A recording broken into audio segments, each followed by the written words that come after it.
todas, también a quienes están, que esto también quiero comentarle a nuestros panelistas, que hay participantes vía Zoom, que son los que están más alejados, y que participan del seminario de políticas fiscales y derechos humanos. Así que les damos las bienvenidas a todos, tal como vino haciendo Paula hasta recién. Les quiero decir que esta es la sexta y última clase de este seminario, y que para ello estamos en este cierre con los compañeros que van a exponer sobre, seguimos insistiendo sobre que la economía no es una cuestión técnica, sino que es una cuestión política, y tenemos que saber que para poder cumplimentar con los recursos, cumplimentar con nuestros derechos humanos y hacerlos efectivos, los derechos políticos, como fuimos viendo en todos estos paneles de las 5 clases anteriores, vivienda, salud, educación, se requieren recursos, los recursos salen de algún lado, y nuestros compañeros van a contarnos un poco cómo es la forma en la cual nosotros como Estado estamos comprometidos a cumplir con las convenciones internacionales. Como Estado nacional y popular estamos comprometidos también en hacerlos efectivos, porque de esto se trata, ser un gobierno nacional y popular como el nuestro, y con la idea de poder darle a nuestra democracia, también fortalecerla en estos momentos que la tenemos un cachito mutilada, ¿no? Entonces, en este punto me parece impresionante y muy importante que ustedes estén aquí presentes, así que se los agradezco, para poder reforzar y darles herramientas a todos nuestros compañeros y compañeras que militan en distintos lugares del país y que tenemos que salir a darle la pelea. Así que con esto finalizamos el curso. Espero que les haya servido a todos, que vean los materiales en el aula virtual y salgamos con todo esto a militar por un 2023 con Cristina y con un gobierno nacional y popular como nuestro pueblo merece.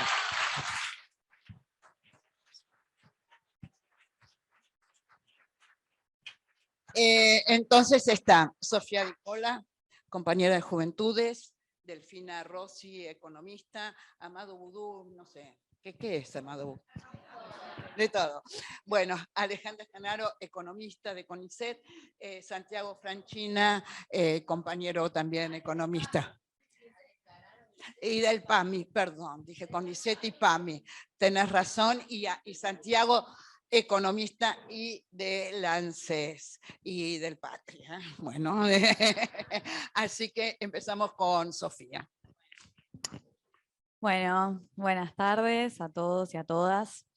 Primero, a mí me gusta siempre agradecer, por más que sea repetitivo, creo que hay que hacerlo, y en este caso especialmente a Judith, porque es una compañera que siempre nos está convocando a quienes nos organizamos o nos encargamos de organizar a la juventud en el Instituto Patria, y me gusta porque vos nos invitás a poner la voz, que es lo que no todos hacen, pero vos sí, por eso te lo agradecemos, y yo personalmente también.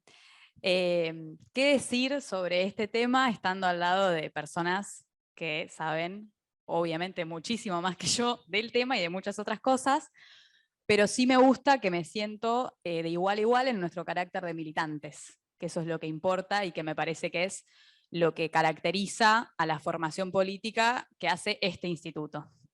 Entonces, en ese sentido, quiero aportar quizás un marco reflexivo, cortito, una introducción de cuestiones que no son palabras solo mías, sino palabras de todos mis compañeros y compañeras con quienes tenemos discusiones y nos encargamos de trabajar desde la idea a la acción, o de bajar la idea a la acción.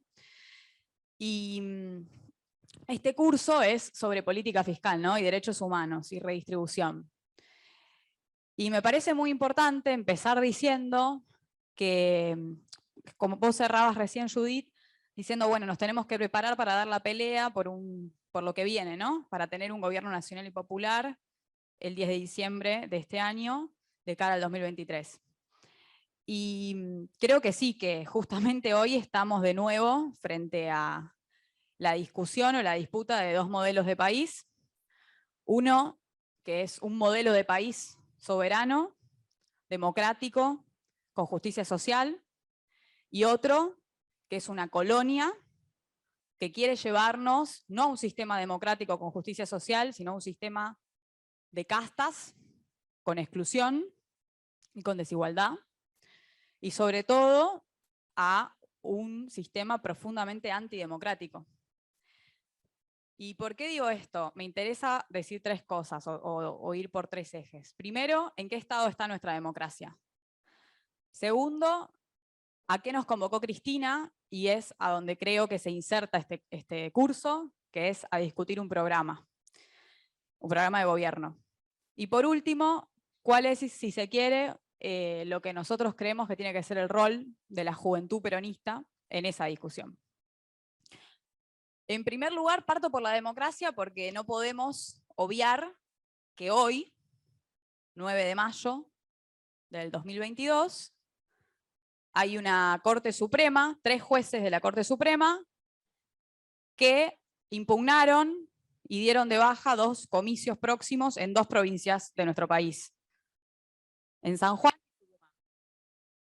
Ese mismo presidente de esa Corte, que de una patada bajó 2 comicios electorales, hoy a la mañana estuvo presente en un evento de la Cámara organizada por la Cámara de Empresas Argentina-Estadounidense, un evento que se hace todos los años, un evento de negocios promovido por los Estados Unidos en la Argentina, y en ese encuentro Rosati dijo más o menos que la emisión monetaria, o sea, la política monetaria, que es parte de ejercer un gobierno soberano, era una amenaza a la Constitución Nacional. Lo digo porque estamos hablando en un curso de política fiscal.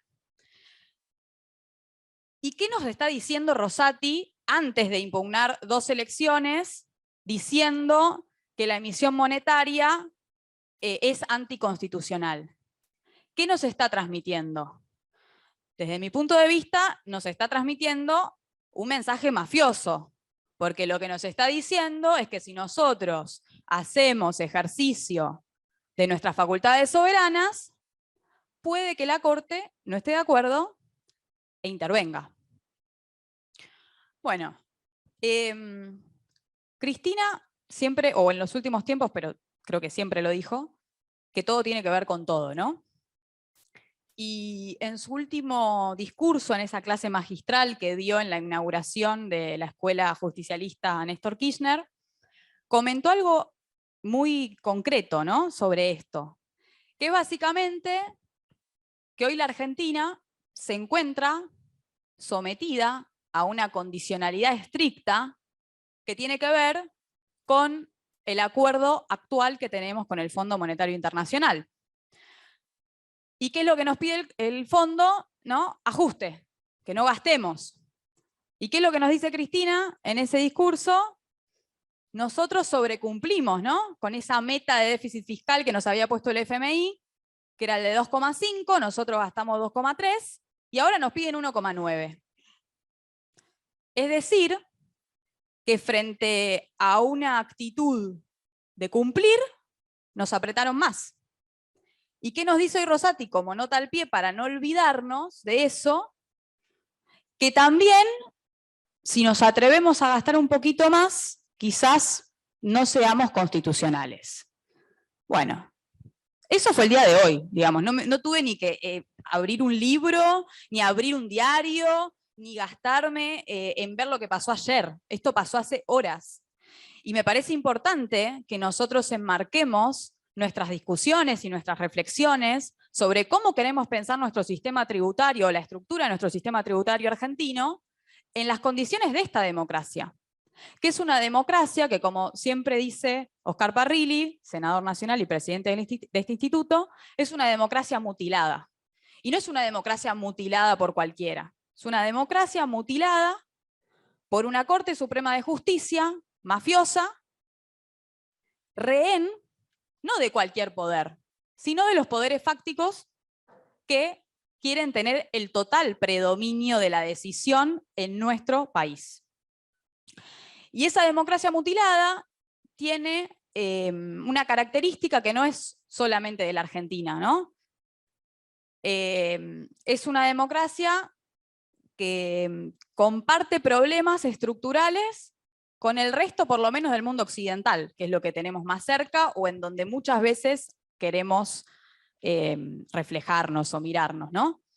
Vamos a un mundo en donde la principal contradicción es entre la soberanía y el coloniaje. O sea, una palabra que parecía vieja está más presente que nunca.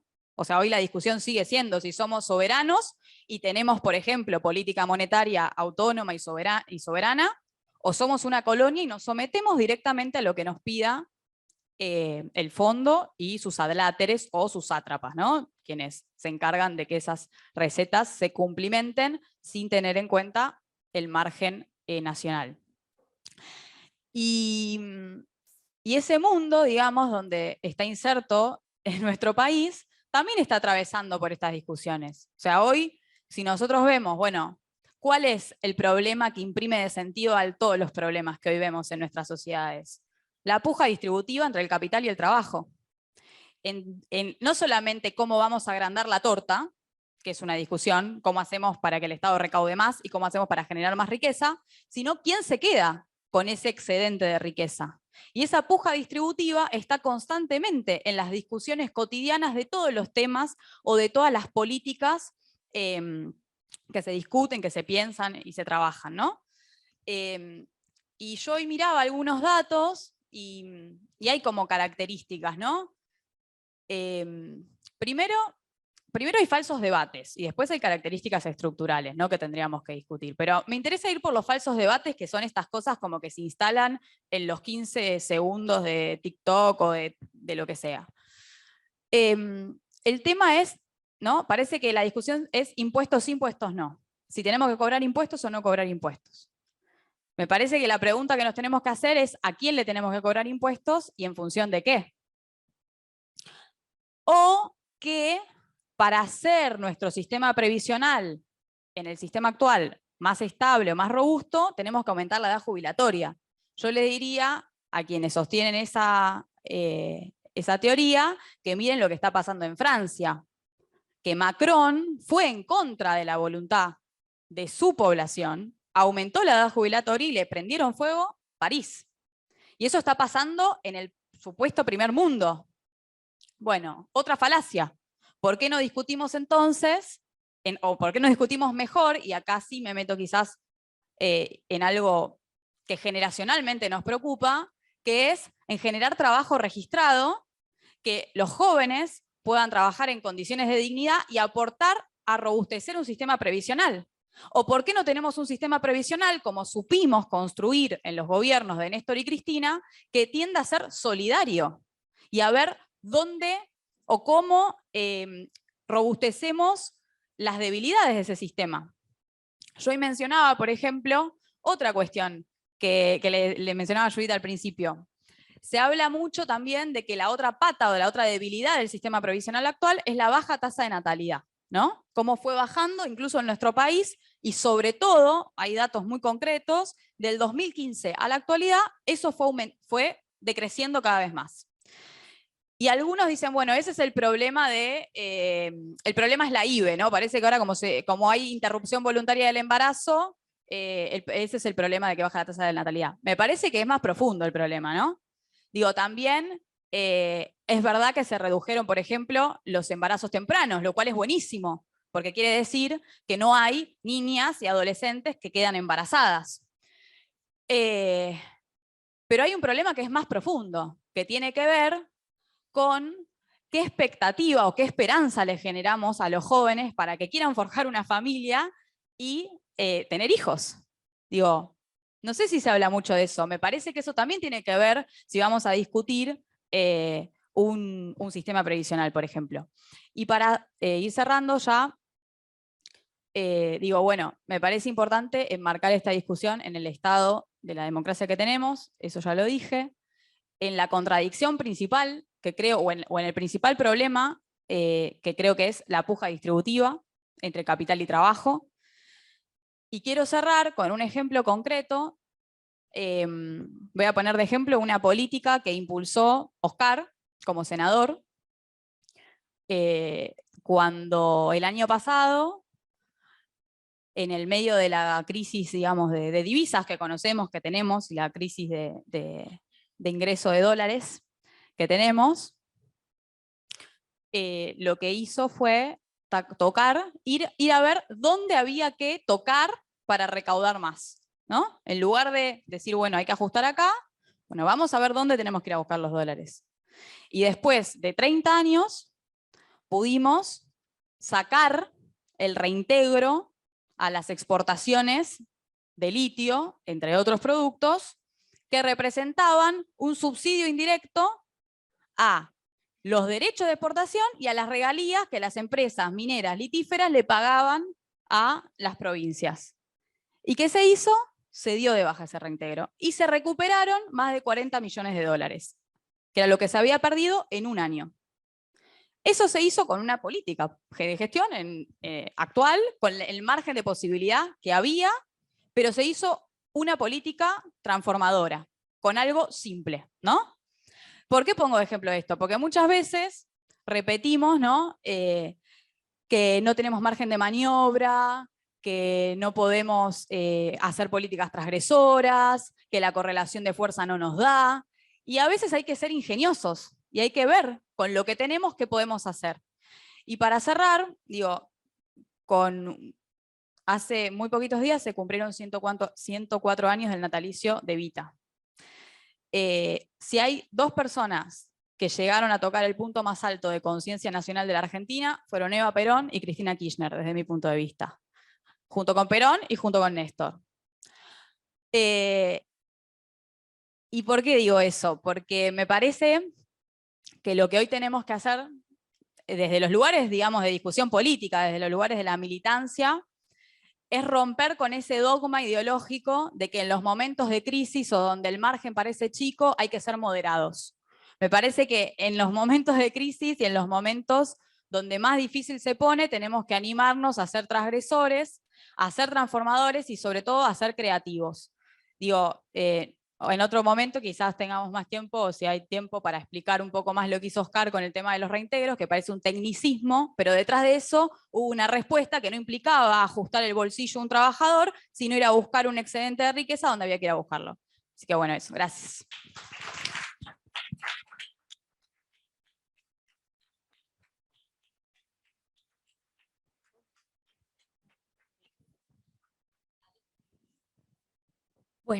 Bueno, buenas tardes a todos y a todas. Bueno, en el marco de esta democracia mutilada que acá nos contaba Sofía, yo lo que pensé, digamos, para hablar y para compartir con ustedes, hoy era el tema de, justamente en las crisis, las personas más afectadas en general somos las mujeres, las diversidades y las personas adultas mayores. Entonces, nosotros pensábamos con el equipo de trabajo en el PEP-GG, decíamos, porque era presupuesto con perspectiva de género y con perspectiva gerontológica.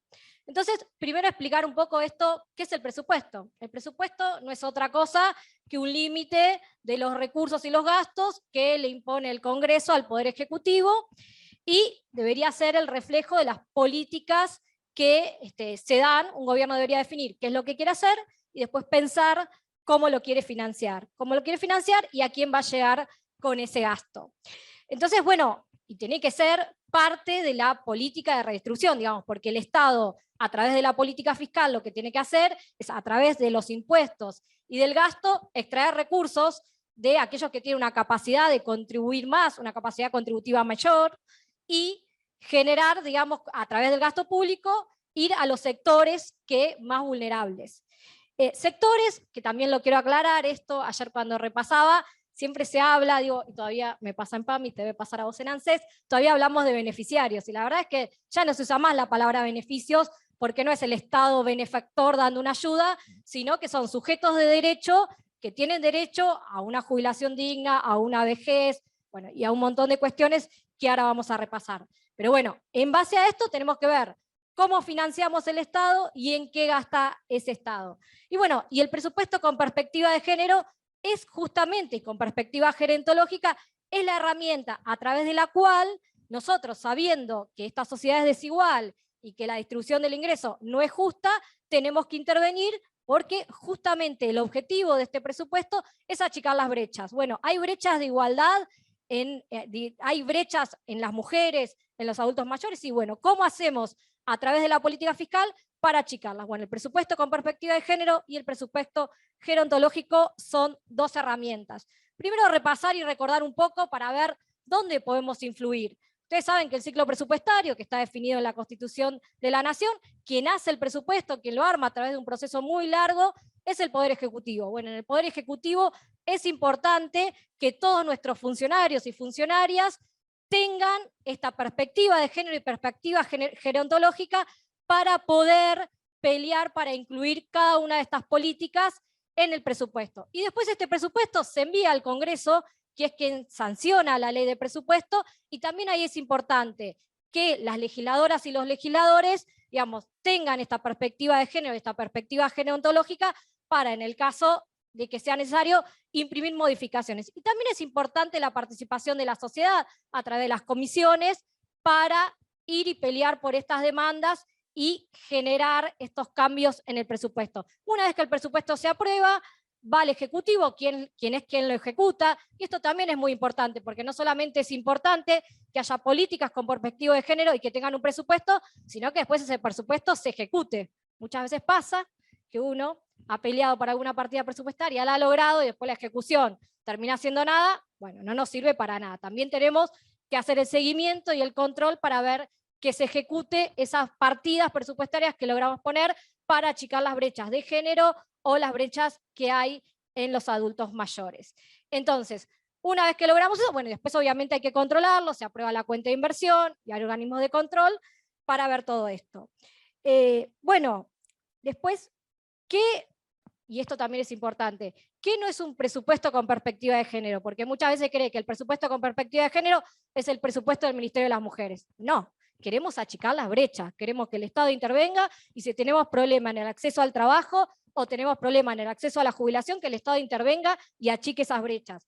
No es que el presupuesto sea 50 y 50, no nos alcanza solamente con, no se tiene que limitar al etiquetado, sino que tiene que intervenir en la economía para achicar las brechas.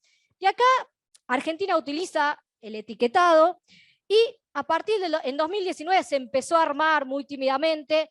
Yo les quiero contar que nosotros, creo que en el 2016 o 2017, un día dijimos, no puede ser que Argentina no tenga perspectiva de género. Entonces, como teníamos mucho tiempo libre, porque nos habían echado nuestros puestos de trabajo, además, lo que hicimos fue agarrar el mensaje del presupuesto y cada una de las jurisdicciones, y me acuerdo que poníamos buscar B y poníamos género, mujer, y buscamos, y la cantidad de veces que nos mencionaban eran poquitísimas. Había ministerios enteros que entraban, no existía la palabra mujer, diversidad, género, nada, no existíamos, invisibles totalmente. Bueno, a partir del 2019 se empezó a armar una metodología, pero la primera vez que tuvimos un presupuesto con perspectiva de género fue en el año 2021.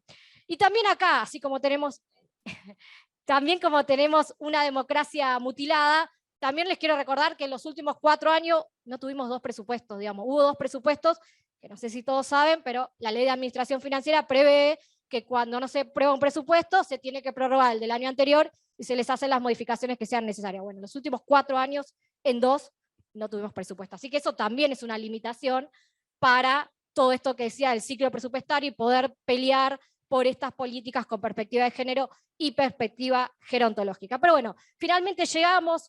Hoy aproximadamente hay 55 políticas, 22 organismos en 14 ministerios que aplican políticas con perspectiva de género y políticas con perspectiva gerontológica. Más o menos, en ese momento me acuerdo, a pesar de que no existíamos, sacamos y tuvimos que agregarle muchos lugares al Excel, porque el porcentaje sobre el presupuesto total era 0,00, no sé cuántos ceros, y en algún momento llegamos al número, pero realmente estábamos invisibilizadas. Bueno, en la actualidad, aproximadamente en los últimos años, estamos entre un 14 y un 15%, así que esto es importante. Una parte importante tiene que ver con el acceso de las mujeres al sistema previsional. Bueno, acá Amado tiene mucho que ver con eso. Todas las moratorias en las que las principales beneficiarias, y digo beneficiarias a pesar que dije que no había que decirlo, fueron las mujeres, vieron como todo el tiempo todo el tiempo así, esas palabras que nos cuesta desterrar, por eso me hago la autocrítica. Pero bueno, la verdad es que en el año 2022 fueron 2.600 millones de pesos, en el año 2023 está previsto 4.200 millones de pesos. La buena noticia es que en el 2022 se ejecutó el 98,4%, es decir, logramos que se ejecuten todas las políticas con perspectiva de género. Este año vamos un 30%, pero estamos en mayo, así que todavía no nos pongamos ansiosos, pero sigamos mirando para que no pase nada. Y bueno, ¿cuáles son las políticas? Como dije, la principal, la que se lleva el 60%, es justamente la política de moratorias que logra que las mujeres accedan a jubilarse. ¿Y por qué esto es importante? Como les dije, el objetivo del mirar el presupuesto con una perspectiva de género o una perspectiva gerontológica es ver de reducir las brechas. Bueno, una de las brechas que tenemos que reducir es la de tiempo de cuidados. ¿Y qué pasa con las mujeres? Las mujeres en general dedicamos más tiempo que los varones, mucho más, 70% más.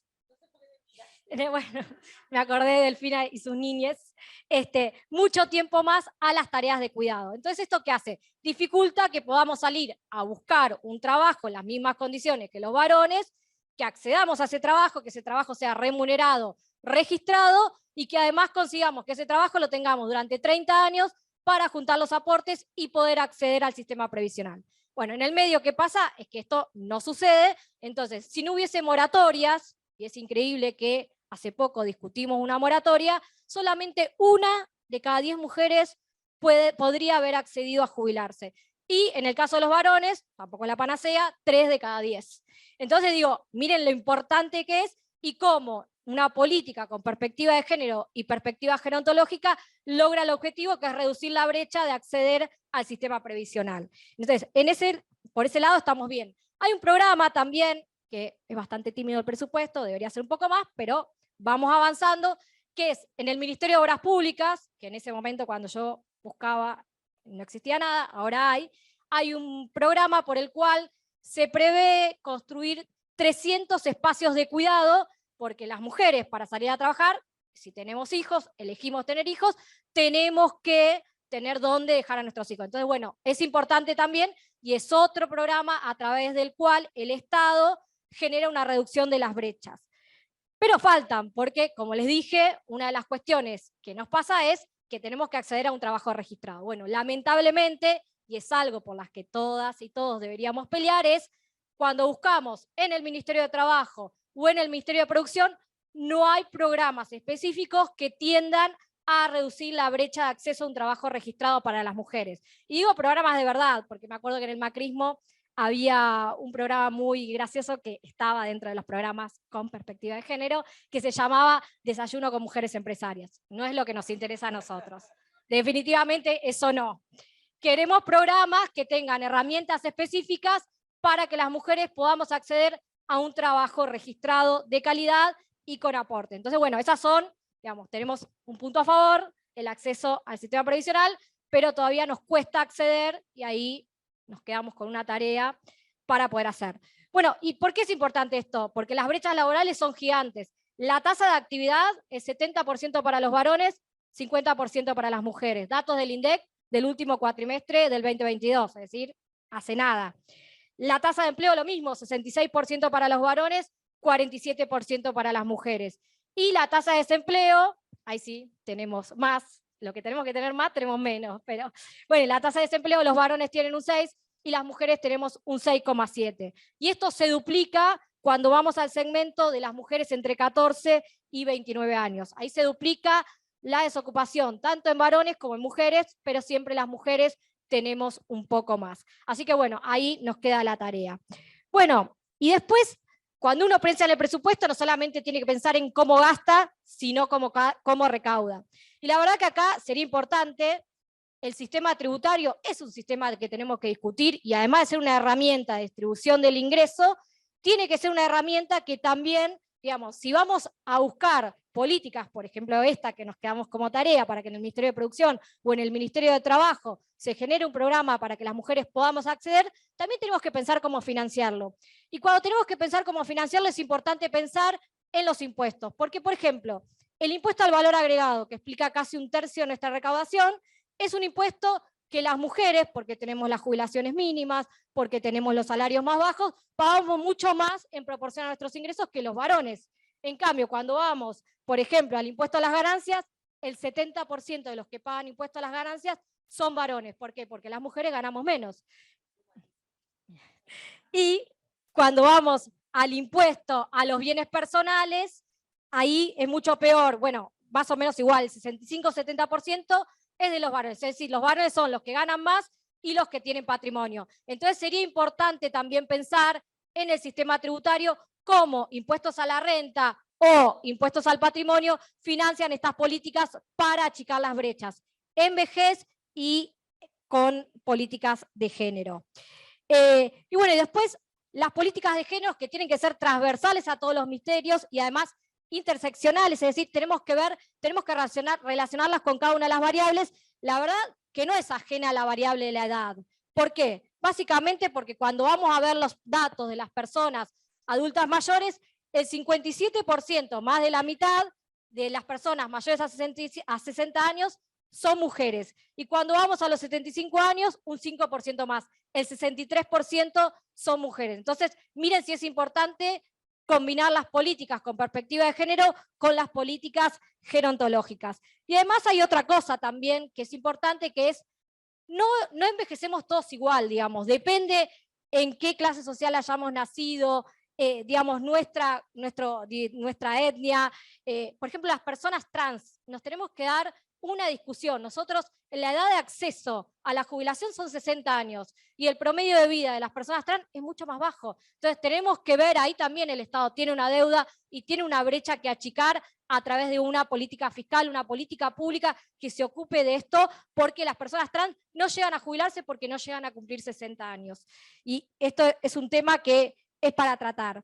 Bueno, y después, yendo a lo que nos toca a cada uno, nosotros, bueno, en el Estado Nacional, la verdad es que cuando uno mira el gasto, más del 67% se va en prestaciones sociales y prestaciones, digamos, que tienen que ver con el PAMI o con ANSES, con el pago a las jubilaciones, es el gasto más importante, así que bueno, ahí estamos muy bien. Con respecto al PAMI, yo quiero contar 2 o 3 cosas y con esto cerrar. Primero, contar que nosotros aplicamos un presupuesto con perspectiva de género, porque nosotros, siendo la obra social más grande de Latinoamérica, con 5 millones de personas afiliadas, tenemos más mujeres que varones. Entonces, bueno, primero contarles también, digo, en esto que hacemos un reconto, cuando nosotros llegamos al instituto teníamos una deuda de 19.000 millones de pesos y un déficit de 8.600 millones.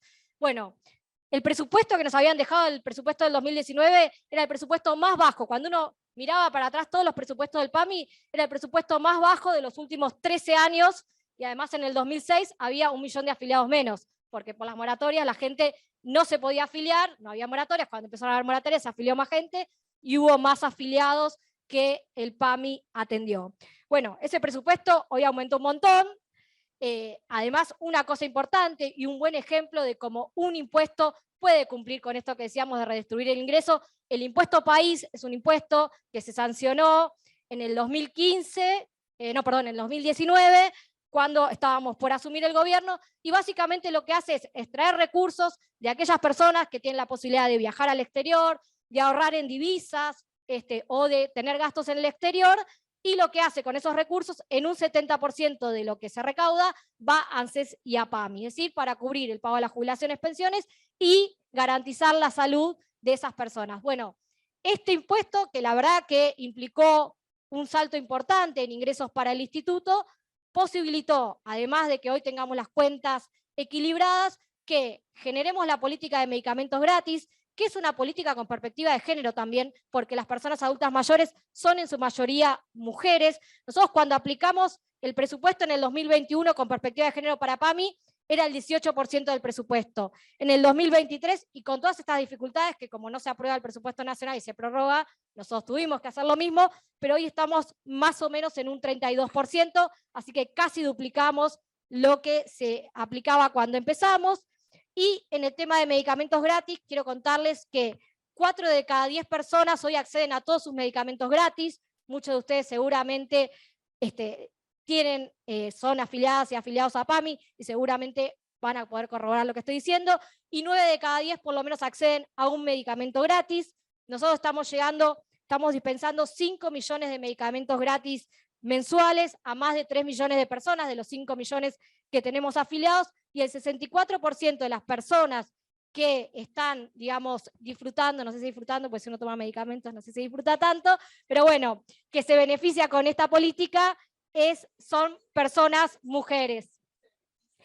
Bueno, viste, sí, es re difícil. Yo también lo digo, sabes que yo doy en la UNDAP, doy estructura tributaria, y digo, ¿cómo nos meten? Porque uno cuando habla de impuestos, las feministas hablamos del impuesto rosa, y yo digo, está mal, porque el impuesto no es una carga, o cuando hablamos de carga tributaria, o cuando hablamos, claro, el gasto, bueno, beneficios impositivos, cuando decimos paraísos fiscales, cuando en realidad son países de nula o baja tributación, pero bueno, todo el tiempo nos meten ese sesgo, y uno intenta evitarlo y lo habla, y cuando sigue dando la clase dice, ven, es que hasta yo, bueno, acá me pasa lo mismo.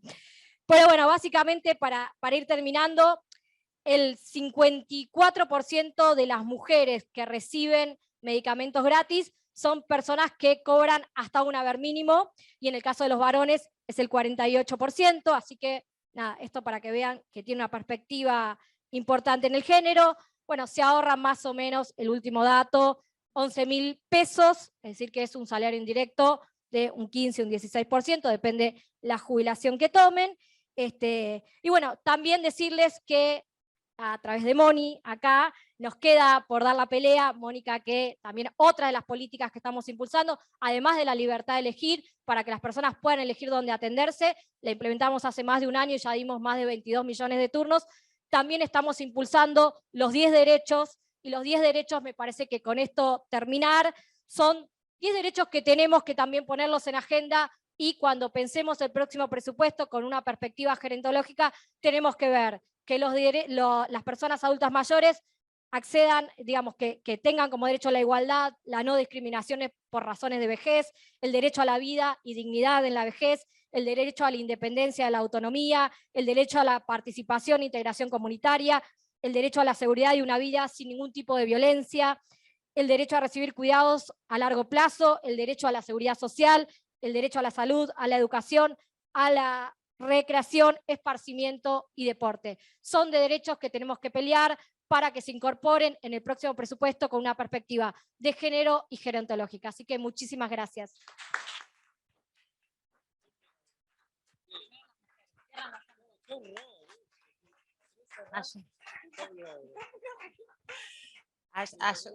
A Judith te traicionaste y nos haces hablar primero a las mujeres. ¿Qué pasó, Judith? ¿Qué pasó? No, porque tiene un orden en el contenido. A ver, momentito. Es por tema, no por género. A ver. Y ustedes lo sentaron a Amado en el centro. Yo les dije suban. No, vamos a contarles un poquito cómo es el tema.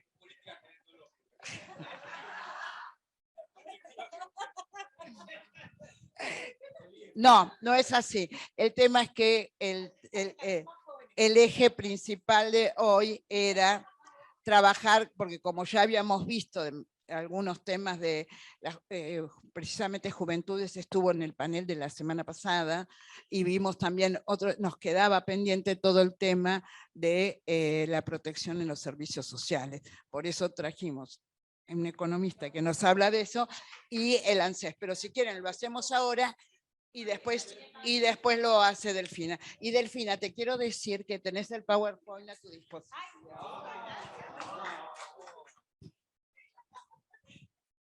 Bueno, buenas tardes a todos y todas. La verdad, primero agradecer a los compañeros y compañeras de la Comisión de Juventud. La verdad, un lujo estar acá de vuelta con este panel.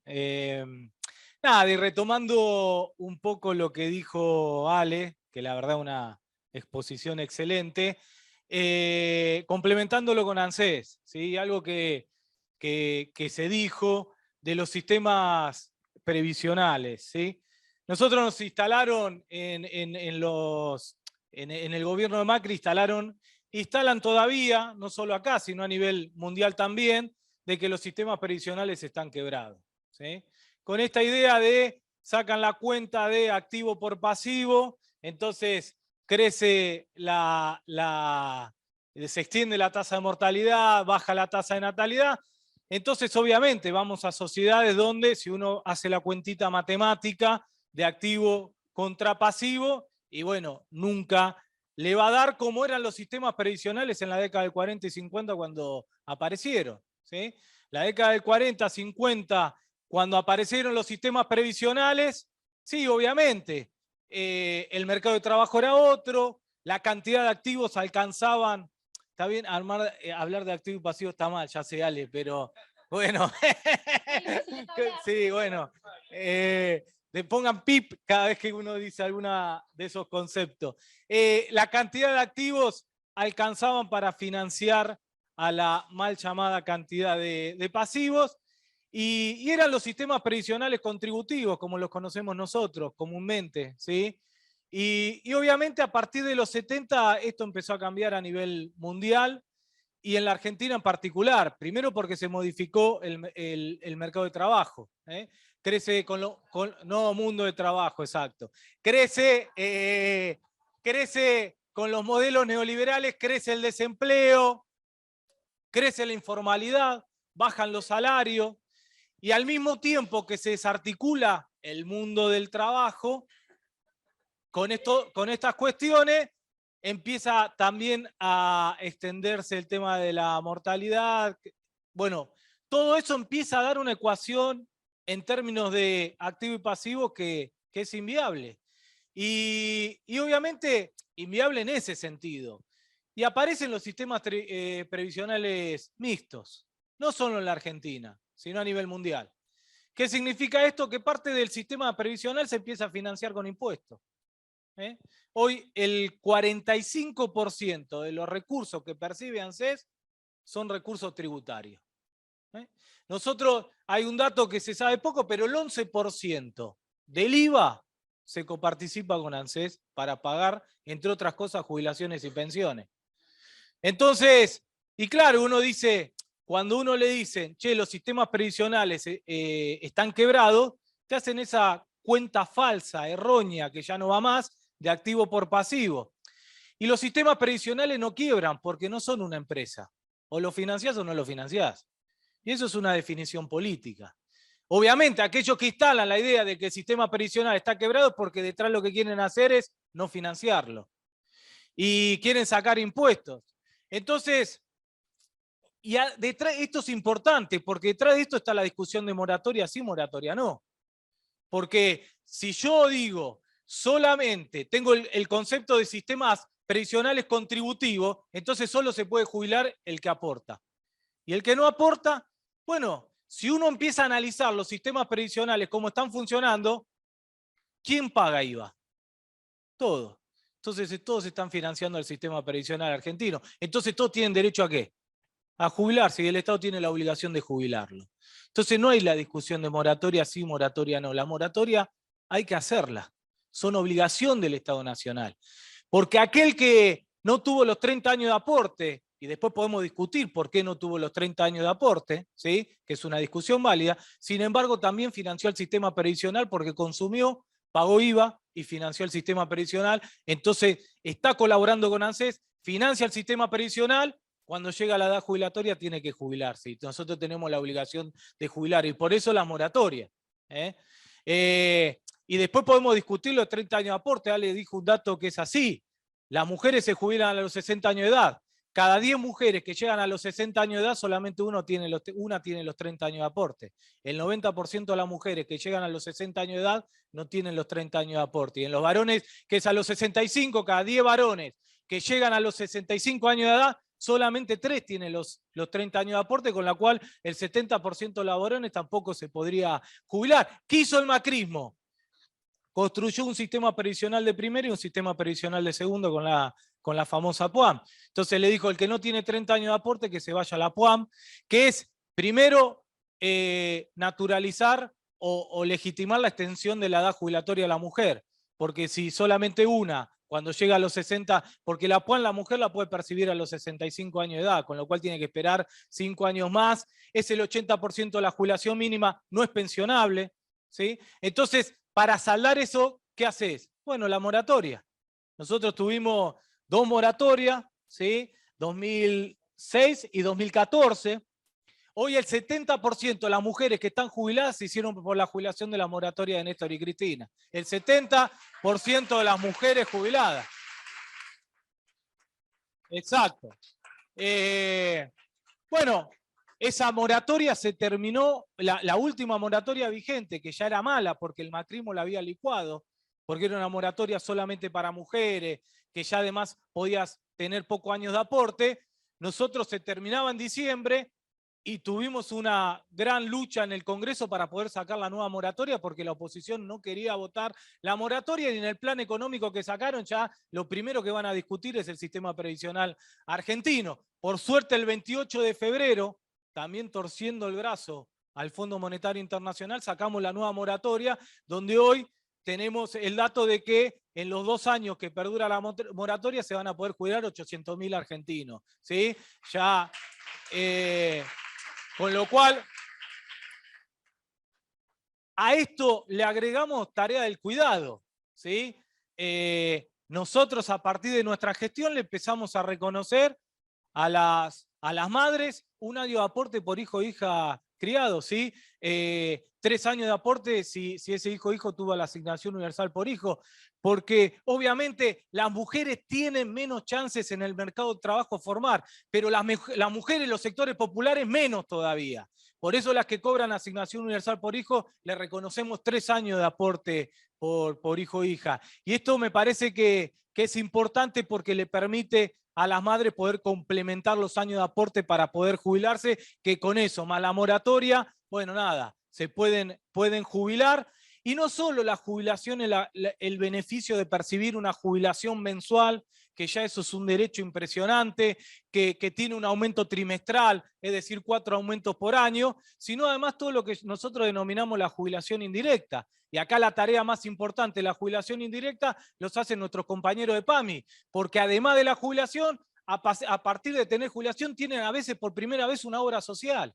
Una obra social que le garantiza además medicamentos gratis, que como dijo Ale, es una jubilación indirecta de promedio 11.000 pesos por mes, que si no tuvieran no estuvieran jubilados, tienen que ir a comprar los medicamentos, como sabemos que los medicamentos cómo terminan aumentando, más otros beneficios que tienen ser jubilados, con lo cual no solo jubilarse la importancia de percibir un ingreso mensual que va aumentando trimestralmente, sino todo lo que nosotros denominamos la jubilación indirecta. Por eso estamos muy contentos con Tarea de Cuidado, estamos muy contentos con la moratoria, porque obviamente eso nos permite hacer lo que hace un gobierno peronista, que es jubilar y saldar esta discusión, ¿sí?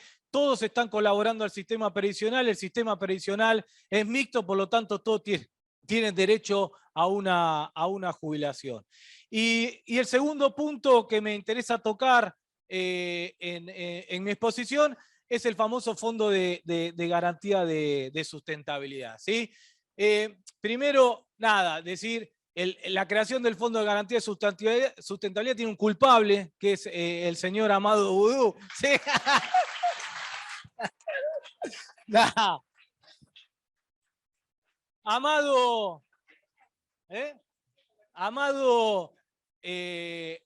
hizo de las 2 políticas más estratégicas de nuestro gobierno, una fue la estatización de las famosas AFJP, que como ustedes saben, más allá de todo el cuento de las AFJP, y todo lo que nos permitió la estatización de las AFJP, gracias a Amado, se creó el Fondo de Garantía de Sustentabilidad, que era toda la plata que tenían las AFJP, se hizo un fondo, el fondo de inversión más importante de América Latina, que cuando se crea el Fondo de Garantía de Sustentabilidad en el año 2008, valía, valuado en 30.000 millones de dólares, para dimensionar lo que es el Fondo de Garantía de Sustentabilidad. Cuando termina nuestro gobierno, diciembre de 2015, el Fondo de Garantía de Sustentabilidad valía 65.000 millones de dólares, más que duplicamos el valor del Fondo de Garantía de Sustentabilidad. Pero no solo hicimos eso, además el 12% del Fondo de Garantía de Sustentabilidad iba a inversión productiva, que es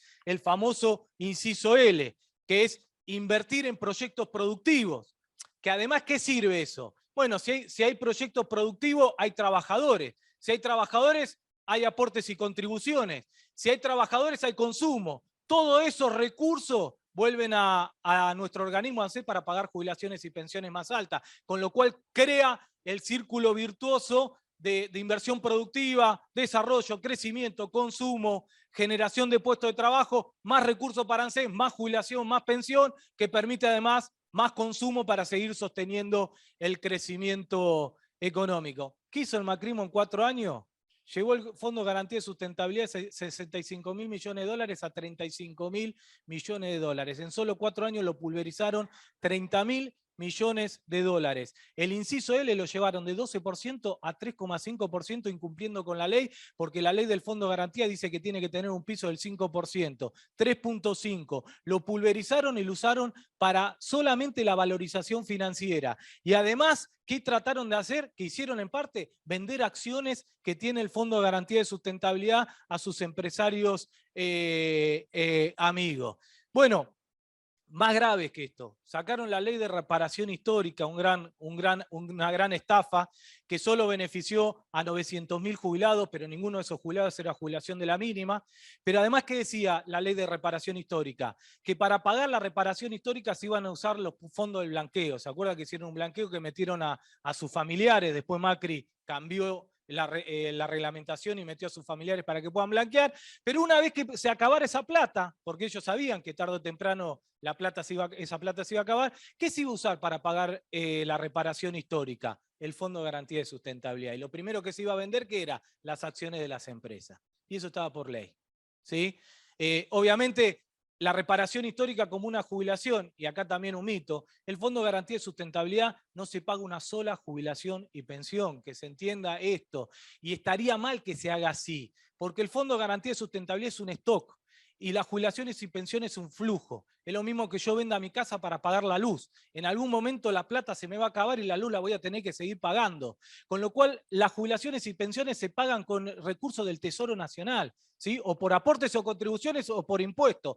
Un flujo se paga con un flujo. ¿Qué querían hacer? Usar el stock del Fondo de Garantía para pagar un flujo que era la reparación histórica, con lo cual ¿qué iban a terminar haciendo? Terminar de liquidar el Fondo de Garantía de Sustentabilidad, que era el objetivo final del gobierno de Macri.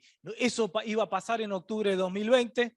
Nuestro gobierno, sacamos una ley en el Congreso que cuidábamos el Fondo de Garantía de Sustentabilidad, no se iba a pagar una sola reparación histórica con esa plata, y la reparación histórica se iba a pagar y se está pagando como cualquier jubilación, con plata del Tesoro Nacional como corresponde, y el Fondo de Garantía de Sustentabilidad lo pasamos de 35.000 millones de dólares a 56.000 millones de dólares, lo valorizamos en un 60%, y hoy nuevamente el stock de inciso L está en 5,5, es decir, pasamos el límite del 5%, que era el mínimo que nos exige la ley, recuperando los ejes estratégicos que habían puesto Amado y Cristina en el año 2008. Con lo cual también tenemos que tener claro esto del Fondo de Garantía de Sustentabilidad, porque estoy seguro que es por lo primero que van a venir, y lo dijo Cristina en el discurso de la Escuela Justicialista, cuando demostró que parte de la dolarización implicaba, obviamente, el Fondo de Garantía de Sustentabilidad y vender todos los activos que tiene el Fondo de Garantía de Sustentabilidad. Nada, y para ir terminando en líneas generales y más yendo a lo macroeconómico, que es una de las discusiones que nosotros tuvimos en forma permanente. Nosotros, yo estoy convencido que en la década del 90 el peronismo fue infiltrado por los neoliberales y usaron el peronismo para legitimar un modelo neoliberal financiero, que fue la convertibilidad, que fue Cavallo. El problema también es cuando al peronismo se le infiltran los desarrollistas. Y cuando al peronismo se le infiltran los desarrollistas, terminamos con un modelo de salario bajo. Siempre utilizan al peronismo para infiltrarse porque saben que el peronismo es la mejor herramienta política para legitimar un modelo económico, ¿sí? El peronismo en términos económicos no es ni neoliberal ni desarrollista, es justicialista. Y por lo tanto, lo que nosotros tenemos que centralizar, y me parece que está bien ampliar, pero no ampliar para licuarnos, ¿sí?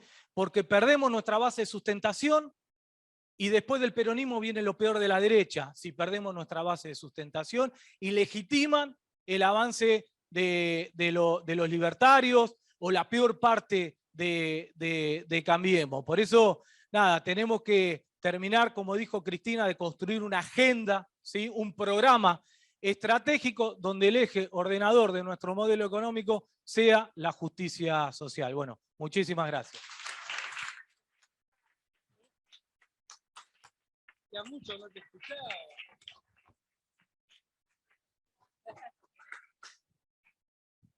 A fondo. Bueno, sigo un poquito yo. No, olvídate, sí. Bien, no.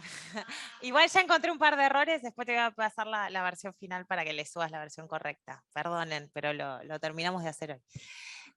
Bueno, primero, gracias a todos y a todas, y un placer estar con este super panel de política tributaria y derechos humanos. Gracias a Judith, sobre todo, por la invitación.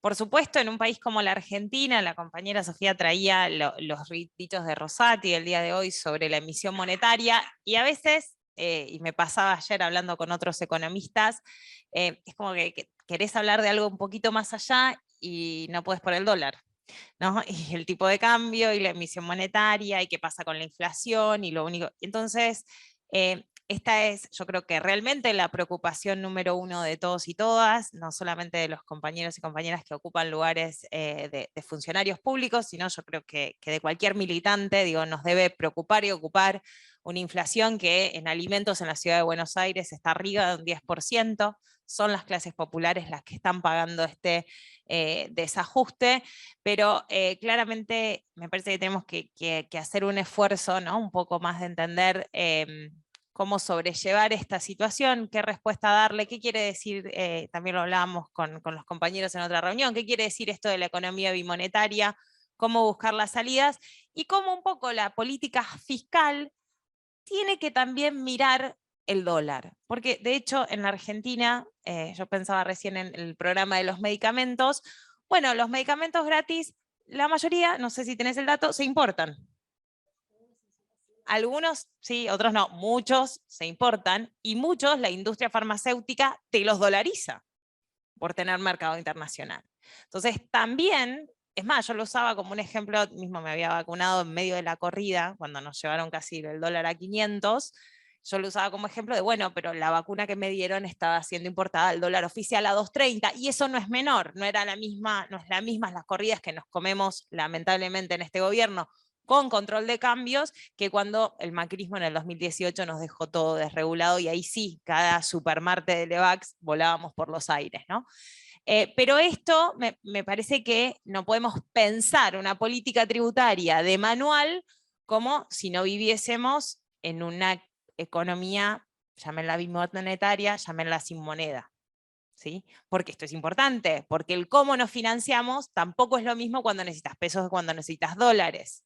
Y sobre todo porque también tenemos que pensar una política tributaria, una política fiscal, una política que redistribuye con actores y agentes económicos que también se benefician de esta brecha y de este intercambio, ¿no? Entonces la redistribución en la Argentina, la redistribución de la riqueza, no la podemos pensar en el vacío, porque acá hay actores con activos en dólares, muchos en una soja que casi no se les vence nunca, yo no sé por qué no se vence nunca ese activo, y otros que vivimos en pesos y que llegamos a fin de mes con los pesos que tenemos. Y eso el sistema tributario los trata a todos por igual y especifica sus activos, pero ojo, ¿no? Porque a veces acá nosotros le especificamos para cobrarle los impuestos a 2.30 y ellos hacen negocio a 4.75. ¿Sí? Entonces, esto, digo, como punto inicial para pensarlo. Y entonces, vamos a ir pasando un poquito, el PowerPoint tiene un par de cosas para discutir. Entonces la pregunta es un poco qué hacemos con las rentas extraordinarias. Traje esta pregunta porque también lo charlábamos con los compañeros el otro día y los aprovecho como audiencia para compartir este intercambio de forma dialéctica. Y retomaba esta frase que la pone Stiglitz en su libro, que dice: el arte de recaudar impuestos consiste en desplumar el ganso de forma tal que se obtenga el mayor número de plumas con la menor cantidad de ruido. Y eso se lo decía un asesor al rey Luis IV de Francia, esto es en el 1400, el rey Sol, ¿no? 1400 dije bien, o 1600, 1400 dije bien. Y fíjense cómo ya la discusión tributaria ya estaba presente desde la construcción de cualquier forma de Estado, ni siquiera de los Estados-nación. Entonces, lo tributario es esencial para la existencia del hecho público, del hecho político, del hecho de Estado. Pero Stiglitz le suma que esta misma frase puede ser tomada para la búsqueda de rentas, ¿no? El arte de buscar rentas consiste en desplumar, y fíjense quiénes son los que consiguen las rentas en nuestro país, al ganso en forma tal de que no nos demos cuenta, básicamente, ¿no? Entonces la pregunta es un poco, ¿qué se hace cuando se generan esas rentas y qué hace el Estado? ¿Sí? Si deja que pase o no. ¿Seguimos?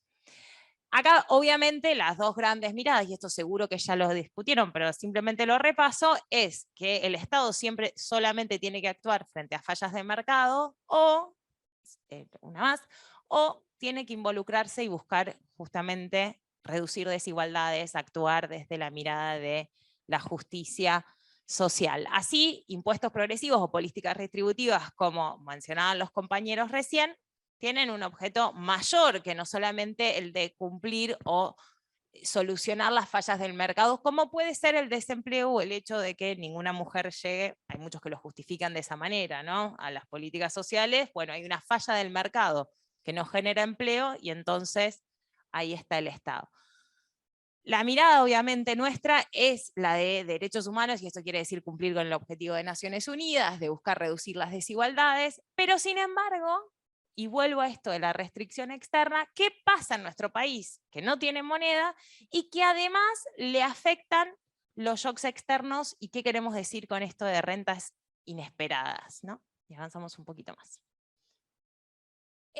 Como les decía, en la Argentina particularmente, shocks externos, hablamos de boom o caída de precio de commodities, ¿no? Los precios internacionales que condicionan nuestra balanza comercial, o hablamos del sistema financiero. Nuestro sistema financiero particularmente está muy aislado del mundo, pero sí hemos tenido coletazos en la crisis del 2010, y se considera para la teoría un shock externo, algo que no podíamos hacer nada para evitarlos porque formamos parte de la economía del mundo, o los shocks ambientales, y esto cada vez deberíamos considerarlo más. ¿Qué pasa con las crisis del cambio climático? Porque yo lo decía crudamente el otro día en la reunión con los compañeros, che, si cada 5 años tenemos una sequía, no puede ser que cada 5 años me estacionen un 5% de pobreza más y no hagamos nada. Digo, porque la sequía, devaluación, inflación, pobreza. ¿Qué hacemos en el medio? ¿Cómo estamos gestionando la desigualdad y la generación de desigualdad, ¿no? Entonces, un poco la pregunta es, ¿qué pasa con esos shocks externos? ¿Y quién se está beneficiando? Porque en el medio uno dice, bueno, pasó el COVID y perdimos todos, y vamos a ver que no fue tan así, porque no todos perdimos. Y alguno hizo el laburo que decía el asesor de Luis XIV, de ir sacando despacito los gansos. Ahora se les quedó esa idea, ¿vieron? Entonces, rentas extraordinarias son aquellas, se supone, que surgen de la comercialización de un bien o servicio que no provienen de la productividad ni del trabajo ni de la maquinaria, ¿no? Es un margen excesivo. Esto, seguimos, simplemente para que nos quede la definición, y les voy a hablar de los 3 shocks, algunos datos, ¿no? El COVID, la guerra de Ucrania y la sequía. Esta es la caída en porcentual del PBI de Argentina, América Latina y el Caribe, el mundo, año 19 en naranja, 2020, que fue propiamente la pandemia, y después el rebote, ¿no? Todo el producto del mundo, todas las economías del mundo, todas las economías de nuestras regiones cayeron. Muy bien, ¿perdimos todos por igual? ¿Qué pasó con ese shock externo? Pasamos. la ONU reconoce que después de la COVID-19, en realidad, la COVID se dice en español de España, se han intensificado las desigualdades existentes, ¿no? Y esto que hablábamos de los medicamentos gratuitos, bueno, el sector farmacológico y farmacéutico internacional ha sido uno de los grandes beneficiados.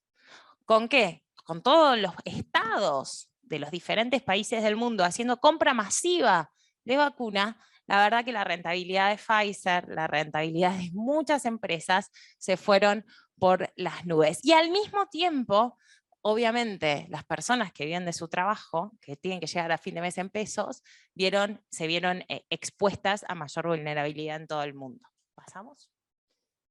Estos son unos de los datos de Intermon Oxfam de cómo cada vez el 1% más rico se está volviendo más rico y los más pobres nos estamos volviendo más pobres. Y esto es un efecto global, ¿sí? En el mundo, con la pandemia, con la crisis de Ucrania, con la desarticulación del comercio global entre China y Estados Unidos, están aumentando las desigualdades. Y hace 23 años, el 2020 fue el primer momento en que eso estadísticamente se verifica de esta manera, ¿no? Y bueno, Cristina misma, la mencionaron antes, hablaba de quiénes son estos nuevos ricos, ¿no? Y antes decían La Plata, antes eran los que producían Ford porque producía autos, o hasta, ¿no? Elon Musk, no me salía la palabra, Elon Musk, que por él, más allá de comprar Twitter, que no lo compró, se fue, pero bueno, creó Tesla, hizo una inversión de autos eléctricos, pero ahora es el dueño del fondo común de inversión que tiene Louis Vuitton y tiene el Luigi Bosca y un montón de nuestros vinos nacionales que compramos. Todos los top de los vinos nacionales de acá también son dueños ellos. Bueno, ¿qué está pasando con esto, no? Como los 10 hombres más ricos del mundo, fíjense, marzo 2020, noviembre 2021, cómo aumentaron hombres también hablando de género, cómo aumentaron sus ganancias. O sea, hubo un shock externo al mundo, supongamos, la pandemia, después se puede discutir la gestión, no quiero entrar en detalles, pero para la idea, que hacemos mucho los economistas, en nuestro modelito es un shock exógeno, externo, vino a nuestra economía y el efecto es un aumento de la desigualdad. ¿Pero cómo? ¿Y qué hizo el Estado durante la pandemia? Pasamos. Pasamos y... Hola, persona del éter, gracias por ayudarme. Paula, gracias por ayudarme. Sí, una más, Paula, por favor. ¿Qué hizo el Estado frente a la pandemia del COVID-19? Salió al rescate del sector privado. O sea, aumentaron las desigualdades, pero ¿cómo? Si el Estado, que somos todos, no rescató la economía, ¿qué pasó que aumentaron las desigualdades igualmente, ¿no? Pasamos una más. Esto fue el gasto en IFE per cápita en nuestro país. Se alcanzaron 8 millones de personas. Se gastaron 265.171 millones de pesos, el 1% del producto 2020 en asistencia familiar a los trabajadores. Pero ¿qué más pasó?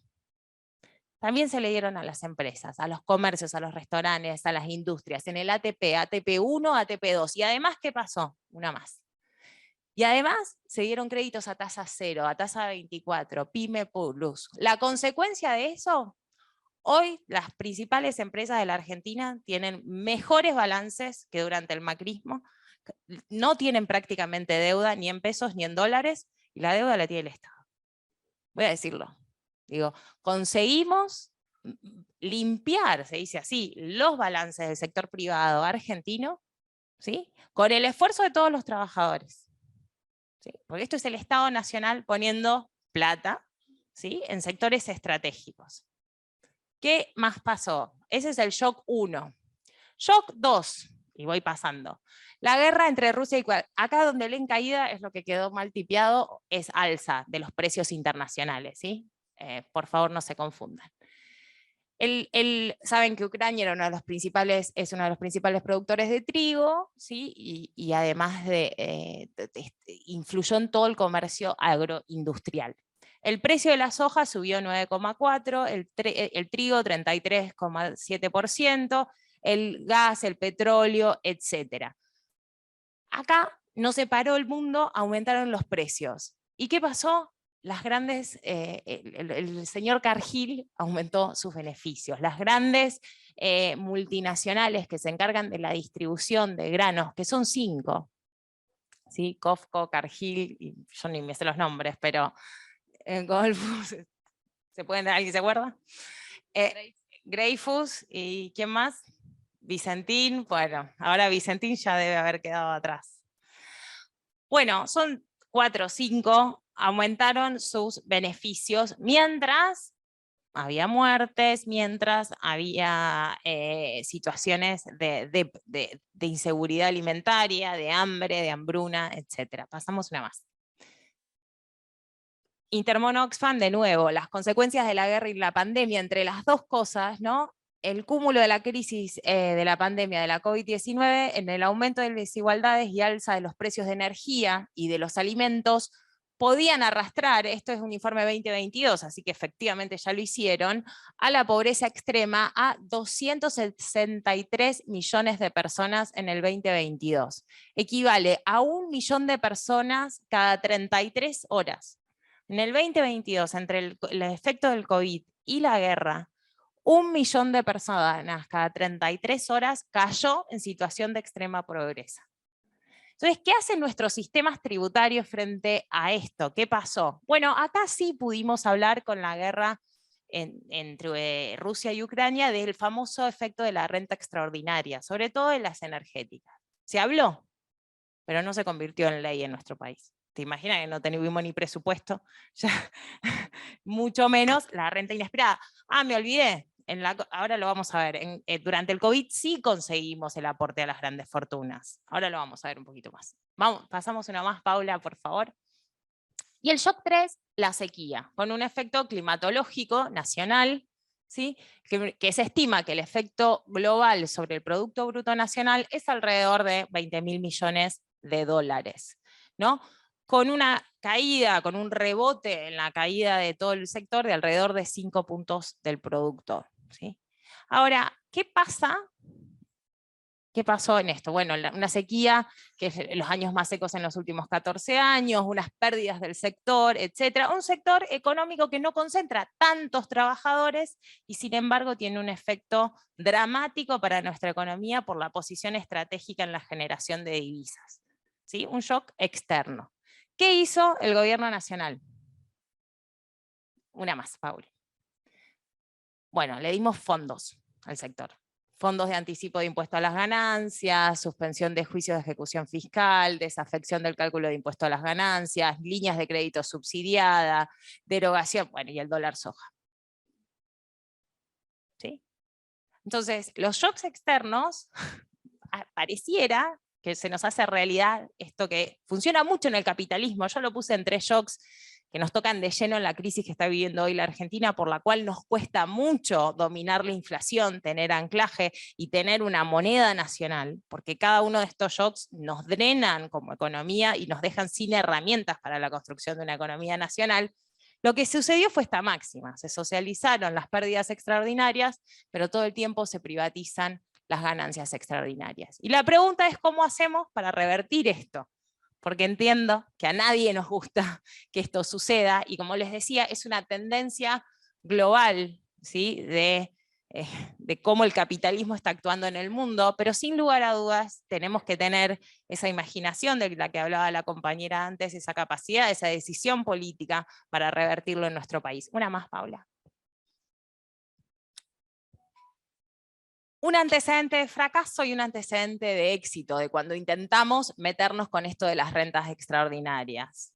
El fracaso lo podría haber puesto entre comillas, porque sin lugar a dudas nos ha dado un capital político extraordinario, pero en términos de no aplicación, fue para mí el no haber conseguido introducir la 125, la regulación 125 de tener retenciones móviles en nuestro país. Eso nos hubiese permitido no solo a capturar la renta extraordinaria del sector agropecuario el año pasado, en 2022, sino también durante 2020.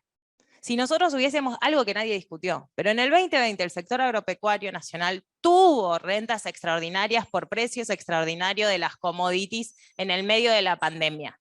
Las retenciones móviles nos hubiesen permitido capturar ese beneficio. Y sin embargo no teníamos la herramienta política. Yo creo que debe seguir estando en la agenda esa discusión. Y en segundo lugar, una más, Paula, un antecedente exitoso, efectivamente, el aporte a las grandes fortunas, ¿no? Tenemos de las dos, en un contexto muy determinado, en la pandemia, pero la realidad es que ahí sí se consiguió poner sobre la mesa el hecho de que eran rentas extraordinarias y de que había que hacer algo por toda la población. Entonces la pregunta un poco es cómo retomamos este éxito del aporte a las grandes fortunas o cómo capturamos estas rentas extraordinarias que van a volver a suceder. Para una más, porque hacia adelante, otra.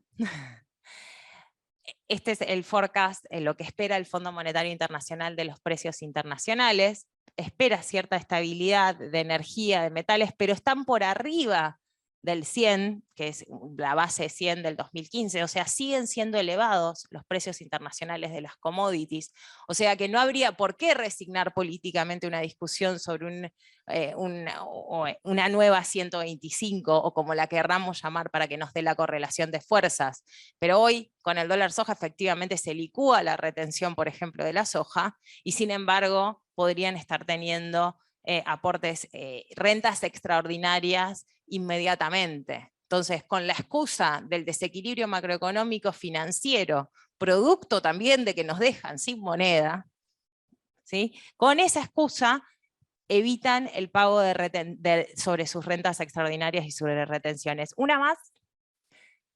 También esto puede suceder con el precio del petróleo. Estas son las proyecciones nuevamente del FMI sobre cuánto va a valer el barril de petróleo, y si tenemos posibilidades de exportar petróleo y gas, también tenemos que discutir qué pasa con esa renta, porque, una más, la realidad es que, como dijo Cristina, ojo, que la renta, que el crecimiento se lo van a quedar 4 vivos, ¿sí?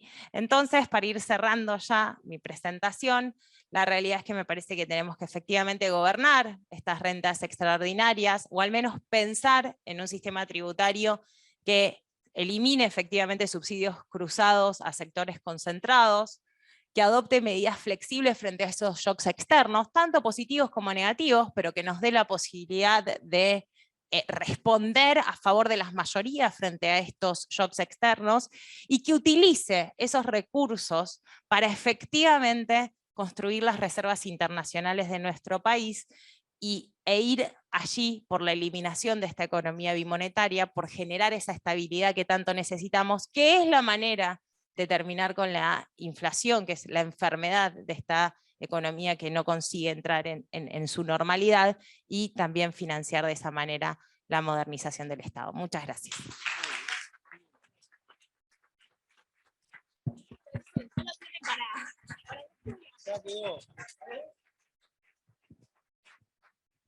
No, solo para decirles que ahora ya va, no le estoy sacando el micrófono.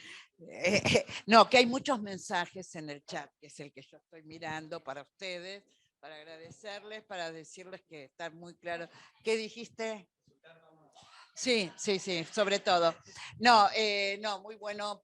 Los saludan a los panelistas que han hecho, porque después, si no, no me queda tiempo para decirles que después les mando los mensajes para que ustedes lo puedan ver. ¿Sí? Bueno, y también quería agradecerles que están aquí presentes panelistas que ya estuvieron en el seminario y que vinieron a escucharlos a ustedes. Sí, Marisa, Germán. Nada, ahora sí. Gracias. Bueno, muy buenas tardes, noches a todas y todos.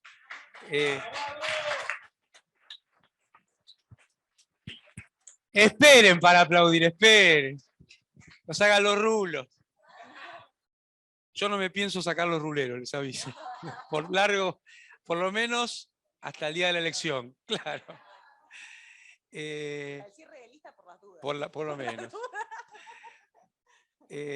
No, difícil porque haber escuchado estas 4 exposiciones brillantes, llenas de contenido y en las cuales uno suscribiría todo, entonces ya decís, bueno, ¿de qué voy a hablar? Pero me queda primero que nada una pregunta. ¿Qué hicimos teniendo a estas compañeras y compañeros poniendo a Guzmán de ministro de Economía en la Argentina, ¿no? ¿Qué hicimos? Desde acá, desde acá del Patria sobra paño. Sí, bueno, pero hoy tenemos acá las compañeras y compañeros que hablan de este tema y me parece que con los planteos que hicieron tenemos parte de lo que pide Cristina, que es el programa. Y me parece que no tenemos que olvidar eso que dijo Cristina, porque estamos enfrentando un periodo electoral y a mí me gustó como lo dijo Máximo, ¿no? Para después no tener dolores de cabeza. Y necesitaríamos una suerte de puré de geniol a esta altura del debate para sobrellevar la memoria de estos años. Más allá de que, por supuesto, no tiene nada que ver con Macri, es otra cosa, pero no hemos dado respuesta a nuestras y nuestros votantes. Y me parece que lo primero que debiéramos hacer, y creo que Cristina fue clarísima en esto, es reconocer las insatisfacciones y ponerlas en un programa para enfrentar el proceso electoral. No es diciendo está todo bien o callate la boca como se resuelve este tránsito. Y además creo, por el bien de este gobierno, ganar la elección con un programa y iniciar una recuperación económica le daría un sentido muy profundo a este gobierno. Pasaría a formar parte de un tránsito hacia una situación que es la que esperaba el votante del Frente de Todos, teniendo la garantía de que ahí está Cristina en el 2019. Entonces, lejos de ser una cuestión de pretender hacer críticas todo el tiempo, creo que es propositivo mirar hacia adelante y sobre todo con la construcción del programa. Y no puede hacerse un programa sin hablarse de todas las cosas que hemos estado escuchando. Porque además, funcionarias y funcionarios que funcionan. Entonces es como que aparece todo el discurso de Cristina en esta charla, ¿no? Y creo que eso pone en valor la fuerza política hacia adelante también, porque si no, podemos caer en esta situación de que, bueno, todo está mal, nada se puede arreglar. No, no, todo se puede arreglar y Argentina ha tenido situaciones mucho más difíciles que esta, para empezar los 4 años de Macri.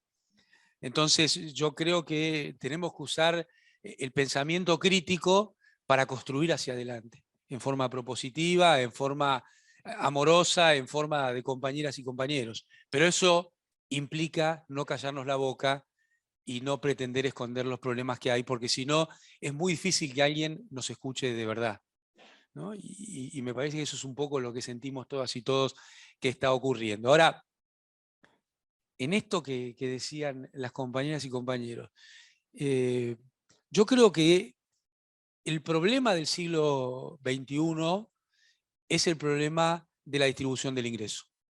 La humanidad no tiene un problema hoy de escasez. Tenemos un problema distributivo. Y la ciencia económica mira para otro lado hasta en su propia definición. Ahora, esto no quiere decir que se pueda hacer cualquier cosa. Quiere decir que hay que pensar desde la heterodoxia cómo resolver el problema distributivo, teniendo en claro que el problema de la escasez está resuelto. Y esto no implica mirar desde otro paradigma. Porque además, si estamos convencidos que el problema de la humanidad es el problema distributivo, tenemos que tener en claro que solamente la perspectiva feminista permite avanzar en el mundo que viene. Porque las mujeres no son un colectivo, son la mitad de la humanidad. Y ahí está un gran foco de la cuestión distributiva que hay que resolver para los tiempos que vienen. Entonces usted puede decir, bueno, está bien, es todo muy utópico. Yo creo que nosotros formamos parte entre 2003 y 2015 de un gobierno con perspectiva de género. Y no lo estaba declamando todo el tiempo, lo realizaba. Y podríamos tomar, ya se dijo, pero creo que vale la pena repetirlo, la cuestión del sistema jubilatorio. Porque hay que recordar que desde la ortodoxia se burlaban diciendo que era la jubilación para amas de casa. Y ahí un tema que vuelve hoy. Nosotros tenemos que inflar el pecho cuando nos dicen esas cosas. No dicen, uy, no, qué macana, es la jubilación de amas de casa. No, nos pone re contentos que pusimos en marcha el sistema jubilatorio para amas de casa. Pero pareciera ser que gran parte de las compañeras y compañeros que tienen responsabilidades de gestión están muy atravesados por el pensamiento neoliberal ortodoxo. Entonces les cuesta decir cómo atender los shocks externos, les cuesta decir cómo manejar el fondo de garantía de sustentabilidad, o que los remedios tienen que ser gratuitos desde el PAMI, o cómo enfrentamos la discusión sobre qué está pasando con el sistema de justicia, o sistema de administración de leyes, que algunos pretenden llamar justicia, en la Argentina en estos días. Entonces, miren lo que acaba de pasar en San Juan, ¿no? El gobernador había puesto todas sus fichas en no enfrentarse con la Corte para cuidar su candidatura. Bueno, terminó pasando lo que tenía que pasar. Los que hacen política de verdad tienen una agenda dura, y la Corte tiene una agenda dura, que es antipopular, que es antidemocrática, pero tiene una agenda dura y la sostiene. Tan dura es que pueden ser discípulos de Milton Friedman en un tema que no está en sus incumbencias profesionales, pero sí son capaces de decirlo. Uno podría decir, bueno, pará, ahí está la mitad de la biblioteca, como le gusta decir a los abogados, de la cuestión monetaria, ¿no? Y me parece que hoy no tiene ningún asidero decir que en Argentina la inflación es una cuestión monetaria, ¿no? No. Lamentablemente, no sé quiénes son los asesores del presidente de la Corte, pero seguramente leyó los libros de Milton Friedman de la época del golpe de Pinochet y se quedó con eso, y desde ahí opina estas cuestiones. O probablemente hay algo, claro, es un posicionamiento político, es un posicionamiento político. Y yo creo que el tema de Milei cumple varios roles, ¿no? Uno de los roles principales es correr el eje del discurso para las políticas a favor de las minorías concentradas en la Argentina. Entonces, todos los temas están cruzados y atravesados por una visión heterodoxa de las dificultades que enfrenta Argentina. Y acá me parece que parte de nuestra obligación es no convertirnos en caricaturas de nosotros mismos. Nosotros no somos fanáticos ni amantes de la cuestión del déficit, pero tampoco del superávit. Nosotros no ponemos nunca las herramientas por delante de los objetivos.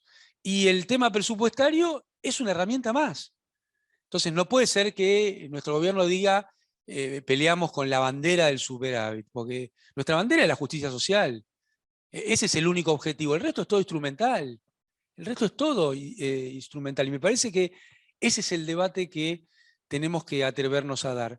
Porque además ahora un exministro acaba de decir que somos antiempresa.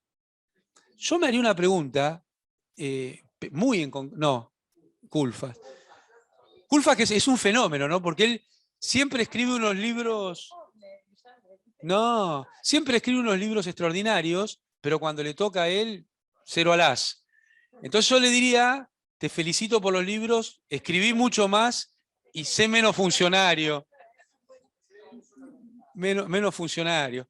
Yo con la guitarra no me metería porque claro.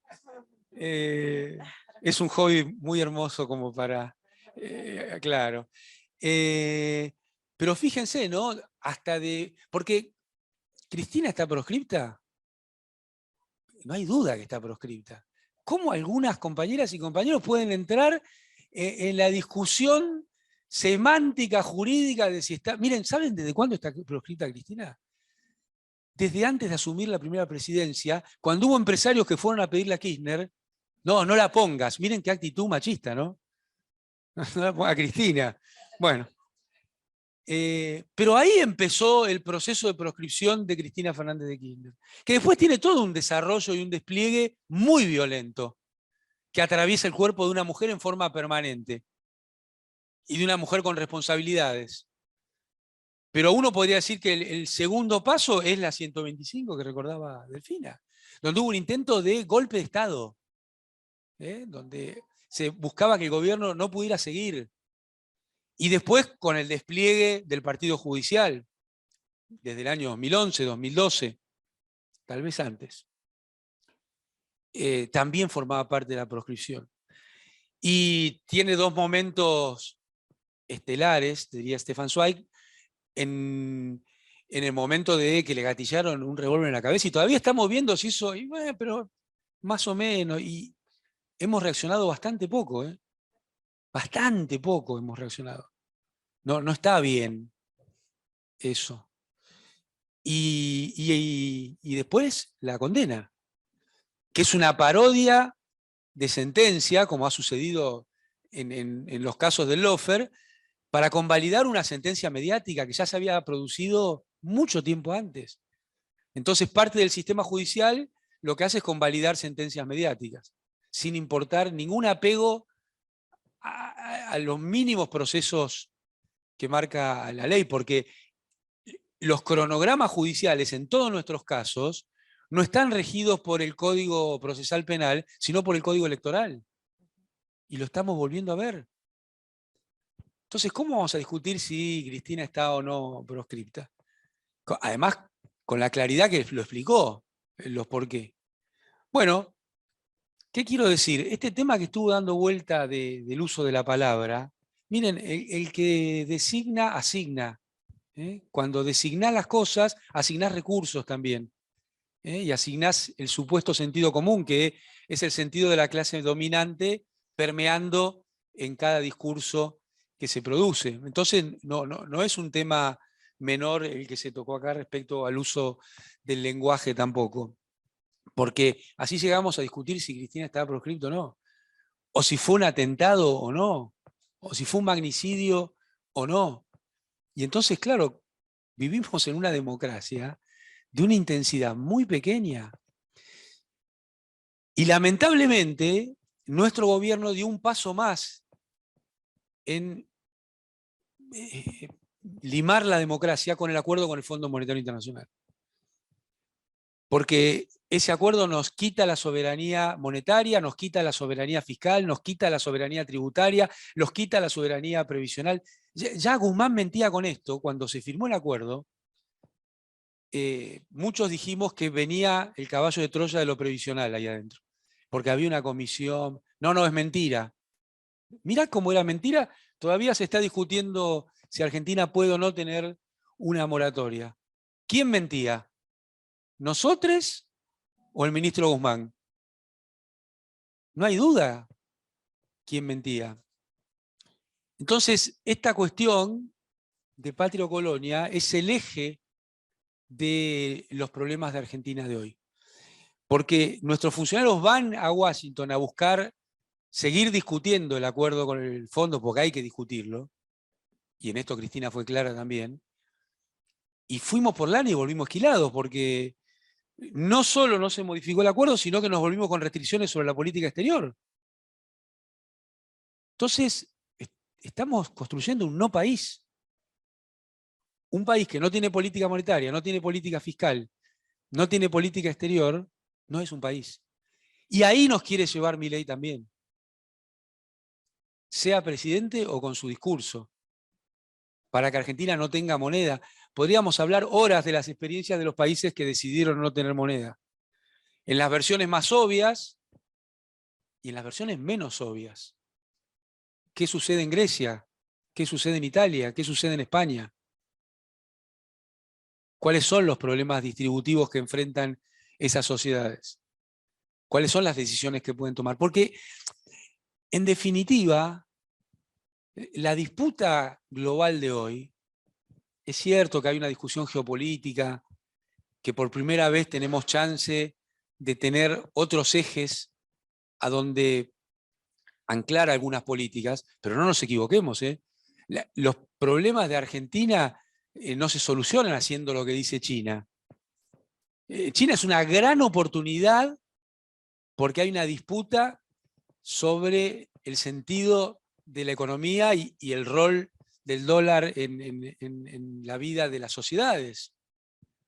Pero nosotros necesitamos pensar nuestras soluciones primero desde Argentina, después desde Argentina a Brasil, finalmente de Argentina y Latinoamérica, en mi humilde punto de vista. No de China a Argentina, sino de Argentina a China. Y me parece que hay una gran oportunidad en este sentido. Ahora, la verdadera disputa que hay hoy en el mundo es entre aquellos que creemos que el problema central de la humanidad es la distribución del ingreso y entre los que creen lo mismo pero al revés, que creen que necesitamos una distribución del ingreso cada vez peor, si les creemos por la famosa teoría del derrame. Miren, ¿saben lo que decía Néstor Kirchner de la teoría del derrame? Extraña teoría la del derrame. Cada vez que el vaso se está llenando, aparece uno con una pajita y hace y no hay nada que derramar. ¿Eh? Y me parece que para avanzar en esta discusión, tenemos que volver a pensar la Argentina de las provincias hacia la ciudad de Buenos Aires. Porque eso también es pensar la Argentina de lo productivo y del mundo del trabajo hacia el sistema financiero. Cuando pensamos la Argentina desde Buenos Aires hacia el resto del país, la pensamos desde lo financiero a lo productivo. Y fíjense, nuestro gobierno empezó con 700.000 millones de pesos del ELIX y lo veía como un problema terrible. Bueno, hoy tiene 15 veces más. Quiere decir que hay una mala concepción del problema de la economía política en nuestro gobierno. Lo mira de lo financiero a lo real. Y cuando lo miras en ese sentido, cada vez vas a estar peor. Cada vez vas a tener que ceder más. Y uno entiende que el problema central de hoy puede parecer que es tener dólares en el Banco Central. ¿Cómo no lo vamos a entender? Nosotros en el 2009, cuando nos tocó avanzar con el Ministerio de Economía, nuestra primera preocupación era juntar más dólares y teníamos 35.000 millones de dólares en el Banco Central. Sabíamos que eso termina siendo una restricción, pero eso hay que pensarlo de lo real a lo financiero, no al revés. Si no, no lo vas a juntar nunca. Porque todo lo que pongas arriba de la mesa se lo van a llevar. Se lo van a llevar, es un barril sin fondo, como decía Santi, es el tema de los flujos y los stocks. No hay stock que pueda parar esa variable flujo, porque es la dinámica en la acumulación de reservas es lo que te da perspectiva política para llevar adelante decisiones de fondo en la Argentina. Ahora, ¿qué hicimos con las LELIQ? Nada, las aumentamos. Y ahí tenemos un problema central. Miren, el problema de la inflación en la Argentina es un problema que está tomando una dimensión muy estructural, no solo en la vida de las familias, sino en el funcionamiento de todo el sistema económico. Con esta tasa de interés, no puede existir producción en la Argentina. Y si la única respuesta que tiene el gobierno a la escalada del dólar es subir la tasa de interés, cada vez va a ser peor. Y esto, si no se le da una solución razonada y pensada de la ortodoxia propositiva, termina mal. No necesariamente en este gobierno. Ya sabemos qué pasa cuando aparecen estas bolas de nieve que no pueden contenerse de ninguna manera y se van amplificando. Porque alguien está ganando ahí además. Alguien está ganando. Por eso empeoró la distribución del ingreso en la Argentina estos años. Y hay un tema que Santiago siempre está machacando, y que Delfina la he escuchado montones de veces machacar, que es la cuestión del trabajo. Nosotros no podemos no orientar todos los esfuerzos. El principal objetivo de un gobierno es tener tanta gente trabajando como se pueda. Ese es el principal objetivo de un gobierno. Y yo diría que nosotros necesitamos diseñar gobiernos que sean empleadores de última instancia. Que esto no quiere decir que todos tengan un trabajo público. No tiene nada que ver. Quiere decir poner todas las herramientas del Estado en la generación de puestos de trabajo. Y la cuestión del crédito es central. Si nosotros tenemos 2 bases monetarias y media en el ELIC, ¿por qué en vez de pensar siempre en secar la plaza, no nos ponemos a pensar cómo convertir eso en inversión productiva? Si Argentina tiene problemas de vivienda, tiene problemas de concentración económica que podrían resolverse con pymes, no es que tenemos todos esos temas resueltos, y tenemos ahí esa plata, que se estanca, que es una bola de nieve. Tenemos vaca muerta, producto de también las decisiones de Cristina hace 7 años. Bueno, ¿por qué no generamos instrumentos financieros alrededor de esos activos? Que estén nominados en bienes y servicios. ¿Por qué no? Nosotros tenemos gran cantidad de bienes naturales que tenemos que poner en funcionamiento. Ahora, cuidado, porque yo no pienso como el presidente que Argentina tiene lo que el mundo necesita. Argentina tiene lo que las argentinas y argentinos necesitamos. Y tenemos que ver cómo interactuamos con el mundo con esos bienes naturales, que no son recursos naturales, son bienes naturales. Entonces, si nosotros pensamos la explotación de nuestros bienes naturales desde el mundo hacia la Argentina, en 20, 30 años alguien va a tener que escribir Las venas abiertas de América Latina otra vez. Porque ese es el gran desafío que tenemos. Y hay un intento de desintegrar la Argentina. Se habló de los mal llamados paraísos fiscales, que es una mala traducción, pues son guaridas fiscales. Viene de la época de las islas, de los piratas, la palabra en inglés que significa guaridas fiscales. Bueno, yo creo que en Argentina hay un experimento para generar guaridas extractivas. ¿Cómo sería? Y mirá, hay personas diciendo, che, ustedes tienen lo que el mundo necesita. Bueno, pero para sacarlo rápido, antes que el mundo no lo necesite más, necesitas inversión extranjera. Ah, mirá vos. Y para que tenga inversión extranjera tenés que darle certezas. Y para darle certezas necesita leyes especiales. Entonces se empieza a circular legislación para generar esas guaridas extractivas, ¿no? Con legislaciones especiales para el litio, para... Bueno, en la soja, el dólar soja termina siendo una legislación especial. O las cuestiones de los hidrocarburos. Entonces, fíjense, ¿no? Aparece un tema nuevo que en Argentina parece que estaba liquidado, que es el rol de las Fuerzas Armadas en la seguridad interior. Y con algunos cuentos, en algunos de los cuales se prenden, compañeras y compañeros, empieza a hablarse de la militarización interna de la Argentina. Por ejemplo, con la cuestión del pueblo mapuche, ¿no?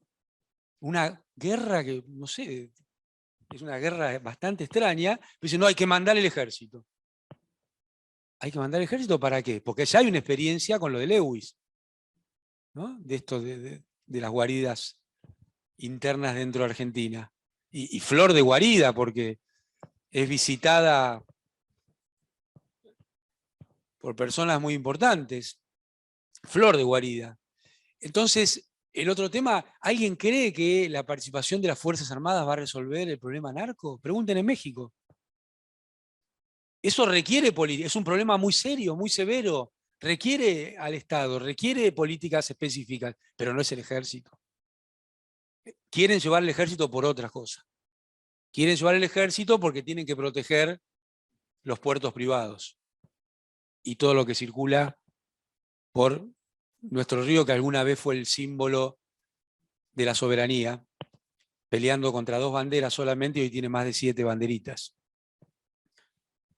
Y yo creo que hay un intento por separar a Argentina en 3 países: la República del Litio, la República de la Soja y la República de los Hidrocarburos.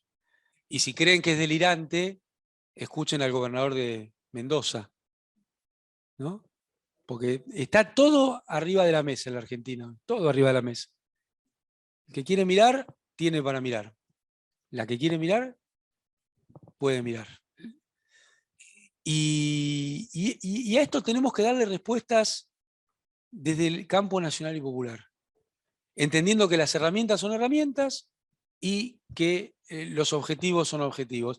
Entendiendo que el campo de lo posible va a ser una decisión nuestra poder ampliarlo. Entendiendo que las únicas batallas que vale la pena dar son aquellas que parece que no se pueden ganar. Las otras ni siquiera son batallas. Las otras es administrar lo que el sistema te quiere dejar administrar. Porque el objetivo de la arquitectura financiera global es que los gobiernos no gobiernen, sino que administren. Y ahora están dando un paso más. Que no gobiernen, que no administren y que solo administren deuda. Que no administren salud, educación, que solo nos tengamos que ocupar de administrar deuda. Bueno, yo creo que a esto es a lo que nos convoca Cristina cuando habla del programa. Creo que estas son las discusiones que hay que dar. Creo que no hay que aceptar que las cosas no se pueden cambiar. Y ahora, además de creerlo, escucho a los compañeros y me voy convencido de que lo vamos a hacer. Muchas gracias.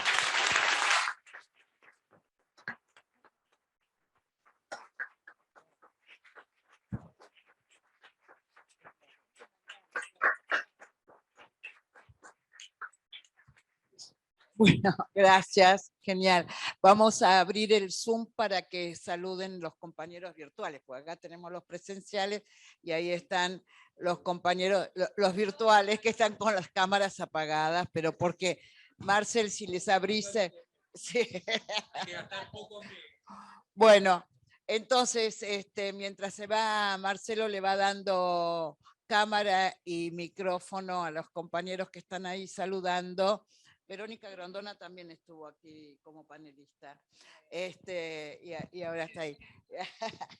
Bueno, les quiero decir que para quienes están inscriptos tienen todo este material en el aula, que lo sigamos trabajando, que lo sigamos viendo entre nosotros y compartiendo con quienes les parezca que haya que compartirlos, porque me parece que acá hemos trabajado temas muy importantes, trascendentales para nuestra militancia. Así que estamos acá en el Instituto Patria siempre a disposición. Gracias Sofía, Delphi, Amado, Alejandra y Santiago por darnos todas estas herramientas para salir a militar.